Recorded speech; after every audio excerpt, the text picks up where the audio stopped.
ఇంటికి వద్దరికి పోలేదు, అమ్మలేదు. దానికి రోట్లు వేసి దంచేసి ఇక్కడ పిల్లల బొమ్మలు వేసి దంచుకొని చేసుకొని ఉండేది. అప్పుడు పిడకొప్పయ్య మంచి కర్రలు మర లేవు. పొడిచి దాని దగ్గర అసలు కాగేది. ఈ పక్క పులుసు పెట్టాడు, మా పక్క అసలు పెట్టాడు. ఈ దాని దగ్గరికి అసలు కాగేది, పులుసు పడిపోయింది. ఇప్పుడు మరి కర్రలు పొయ్యితో వండుతున్నావా? హైదరాబాద్ కొత్తలు వచ్చినప్పటికైతే మనం కర్రలు పొయ్యితో వండినా మేక డబ్బు వెళ్ళింది. మంచిగా ఉన్నప్పుడు రూమ్ రెంట్ లేదు, సైడ్కి ఎంత ఉండడం మంచిగా. ఎంత డబ్బు వెళ్ళింది? ఇక్కడ కాదు, చెన్నైలో ఉన్నట్టు ఎంత డబ్బు వెళ్ళింది. చెన్నైలో బాగా 5 పైసలే కానీ బియ్యం ఎంత ఉండేది? 500, 600 ఉండేది.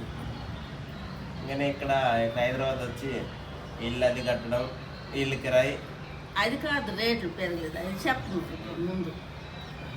కూలి పెరిగింది, కడుపుకి కూలి పెరిగింది, ఇల్లు పెరిగింది, బియ్యం పెరిగింది, కూర పెరిగింది. ఇంకేం సాగదండి? అన్నీ పెరిగిపోయి రేటు పెరిగింది, కూరకు రేటు పెరిగింది, బియ్యం రేటు పెరిగింది, ఇల్లు రేటు పెరిగింది. మీకు ఎక్కడ నీళ్ళు కొంటున్నాము, కరెంట్ కొంటున్నాము, గ్యాస్ కొంటున్నాము, వండి తింటున్నాము. ఇంక అదంతా లేకపోతే ఎంత డబ్బు మిగులుతుంది?